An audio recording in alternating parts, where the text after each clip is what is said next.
8 दिसंबर 1935 में जन्मे धर्म सिंह देओल, जिन्हें इंडस्ट्री ने फिर धर्मेंद्र नाम दिया, आज वो इस दुनिया में नहीं रहे। जिनके लिए दिलीप साहब ने कहा था, जब मैंने पहली बार धर्म को देखा तो मेरे दिल में ये उमंग उठी कि हे अल्लाह, तूने मुझे ऐसा बनाया होता तो क्या था।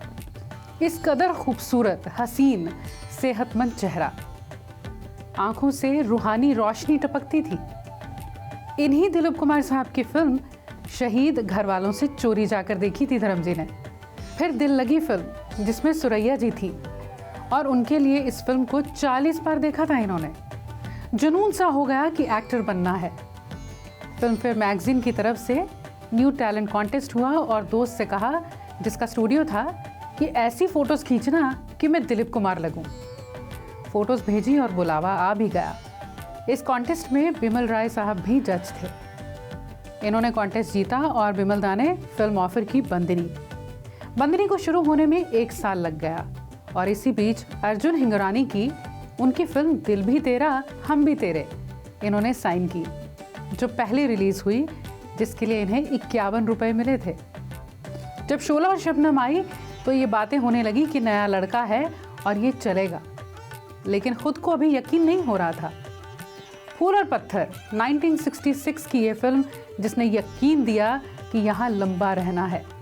इस फिल्म के साथ ही मैन का टाइटल भी मिला धर्म जी को। एक्टर के तौर पर कहा जाए तो इनकी शख्सियत कमाल की थी। एक्टिंग का ऐसा कौन सा शेड था जो इन्होंने नहीं निभाया, और जब भी निभाया बाखूबी निभाया। जैसे आई मिलन की बेला में नेगेटिव शेड था कैरेक्टर में, फूल और पत्थर में एक एक्शन हीरो, और अगले ही साल अनुपमा, जिसमें वो राइटर थे। देवर का सीधा साधा सा लड़का, बहारें फिर भी आएंगी में एक जर्नलिस्ट का कैरेक्टर। कॉमेडी के इतने शेड्स, जैसे चुपके चुपके और प्रतिज्ञा। शोले में एक ही फिल्म में कितने शेड्स थे, और सत्यकाम। एक दौर जब एक ही साल में 7-7, 8-8 फिल्म्स इनकी रिलीज हुई, और रिलीज ही नहीं होती थी बल्कि हिट होती थी।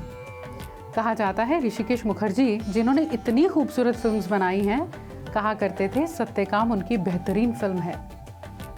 1970 में हेमा जी के साथ इनकी पहली फिल्म आई, तुम हंसी मैं जवां, और ये जोड़ी देखने वालों को इतनी पसंद आई कि अपने करियर में लगभग 30 फिल्म से ज़्यादा में इन्होंने काम किया। इन्हें तो वो दौर भी कुछ असर नहीं कर पाया जो राजेश खन्ना के साथ आया। बड़ी हिट फिल्म्स हर साल। 1972 में समाधि, सीता और गीता, मेरा गांव मेरा देश, राजा जानी। अगले साल 1973 में यादों की बारात, जुगनू, लोफर। ये धर्म जी का और उनके फैंस का रिश्ता था जो हमेशा रहेगा, और फिल्म गुड्डी इस बात की साक्षी रही, जहां ऋषिकेश मुखर्जी साहब ने उस लड़की की कहानी बनाई जो धर्मेंद्र की फैन है। ये दौर धर्म जी के नाम था। धर्म जी अपनों के अपने थे।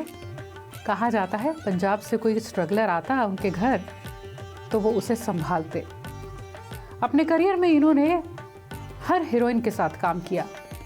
मीना कुमारी हो, शर्मिला टैगोर हो, आशा पारिक हो, नूतन जी हो, या फिर वहीदा रहमान हो, जीनत अमान हो, डिम्पल कपाड़िया हो, या श्रीदेवी हो, और हर डायरेक्टर और शायद हर प्रोड्यूसर के साथ। धर्म जी अक्सर कहा करते थे कि इन्हें रफ़ी साहब ने एक तोहफा दिया जो उनके साथ हर जगह जाएगा, और गया। वो था फिल्म प्रतिज्ञा का गीत, मैं जट यमला पगला दीवाना।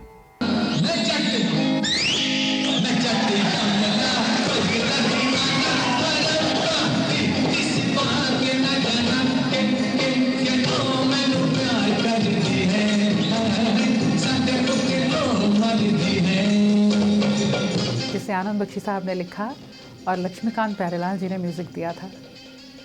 धर्म जी का नाम न सिर्फ अपने कैरेक्टर्स के ज़रिए जो उन्होंने स्क्रीन के लिए प्ले किए, बल्कि जिस तरह की शख्सियत जो पर्दे के पीछे थी, उसके लिए हमेशा अपनी जगह हिंदी सिनेमा के इतिहास में बनाए रखेंगे।